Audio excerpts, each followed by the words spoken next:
Marvel. We meet again. From being a pivotal part of my adolescence to a franchise that I can't even get my wife to be my guest to a screening because she doesn't care anymore, we've had our ups and downs. And lately, it's been more downs. I ranted about Captain America Brave New World for longer than I'd like. Deadpool and Wolverine I didn't hate, but I'll admit the sugar high of that movie has worn off fast. The Marvels I barely even remember, so yeah, it's been a bit since I've been confident in the MCU. And now it's time for Thunderbolts to enter the ring. I'll admit, this is a movie when it was announced years ago, I was like, oh yes, please, I would love a movie involving B-tier heroes or villains in their own movies or shows. Yes, please sign me up. Boneless Captain America in a show that I did not like? Oh yes. Ghost? Which Ant-Man were you even in? Bucky? Okay, Bucky gets a pass, but you get my point. But the marketing for this movie slowly started to chip away at my pessimistic outlook. The trailers, I was like, okay, maybe I see something here. Jake Schreier, the director, did Beef, which is a show I really liked. A bunch of promotional material showing real sets and locations and stunts. I'm like, okay, yeah, kind of sign me up. A trailer highlighting the cinematographer or composer in that A24 style trailer I just thought was funny. And before I knew it, I was excited for an MCU movie again. I saw it the other day. And are we so back? Yeah, I think so. I don't know by how much, but I liked an MCU movie again. First things first, I'm the realist. Why the fuck did I say that? First things first, this looks like a real movie. Long gone are the days of Thor Love and Thunder or Ant-Man Quantumania. Other movies, let's be real, this stunt right here would just be CGI or something, right? I appreciate the effort for all the practical stuff, okay? I see you. I appreciate you.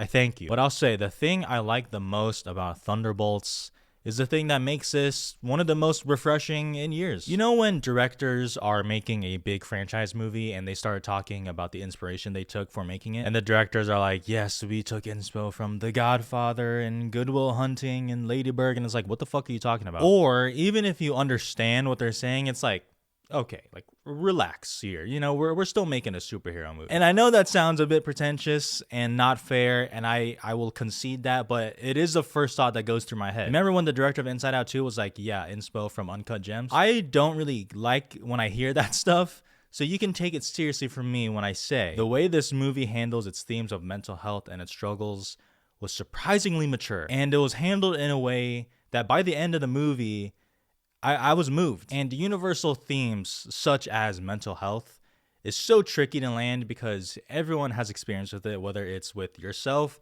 or someone close to you. But the way they handle this with its heroes and its villain was just very impactful. And again, I think it's just more a testament on how I felt about the MCU lately, but it genuinely surprised me. The entire third act is so incredibly refreshing. I'm like getting more shocked the more I think about it. The whole Marvel third act CGI slop fest of the hero and villain destroying a whole city is replaced with value of emotion. It's replaced with something way more complex and layered in a way that I do not see in superhero movies much anymore. Loneliness, not feeling enough, no purpose, depression is all explored through these characters like Florence Pugh or Wyatt Russell's character, and the villain is a full embodiment of that feeling. And I'm sure some people will disagree with, you know, how I think the movie handles it, and I've already seen some comments saying, I don't like how wrapped up it feels with its mental health and struggle. It almost feels like just putting a band-aid on it.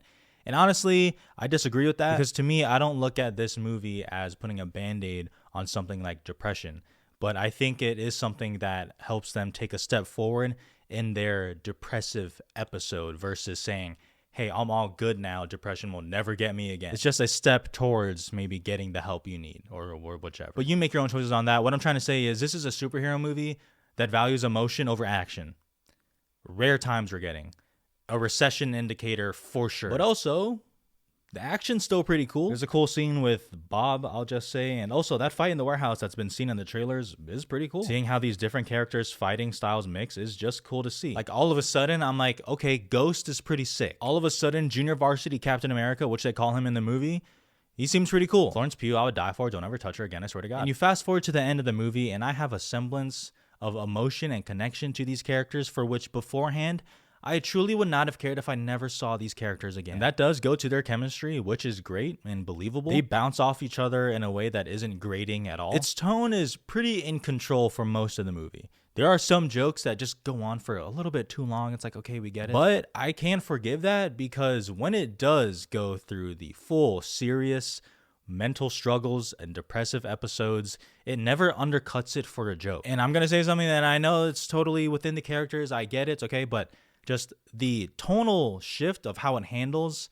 not feeling enough from Deadpool and Wolverine with Wolverine's arc to these characters here in Thunderbolts is so night and day. It's unbelievable. Now, I don't want to gas this movie up too much because, again, a lot of it is from low expectations. The writing here can be a problem for sure. It's a lot of exposition, but also just a pet peeve of mine is when two characters are talking and one of them goes, "So you mean insert obvious thing here?" And the other character goes, "Yes." Do you think the audience is like that dumb? And while I personally find it refreshing that they went with a more grounded story focused on emotion, you know, some people are going to miss and clamor that huge spectacle fight. And again, while I think there are cool scenes here, I don't know if they'll be happy. I don't know if they'll be satisfied with the amount of action or the action that is actually shown, because most of these characters do not have actual legitimate powers. It's a lot of guns, it's a lot of punches, it's a lot of fighting and grappling.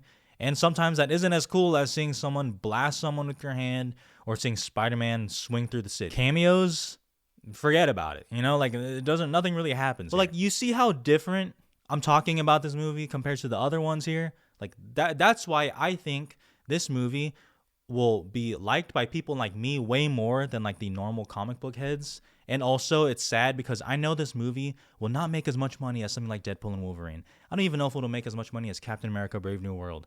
And I hope that Marvel does not take the wrong lessons from that. But look, this movie didn't blow my mind. It's not one of my favorites out of the entire MCU, but it is refreshing.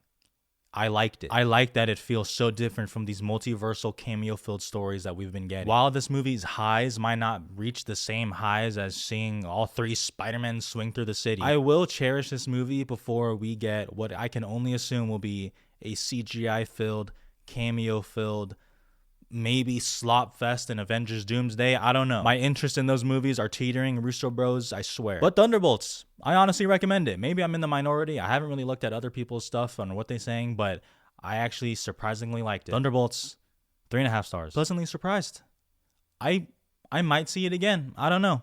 Florence Pugh, what's up? What's going on?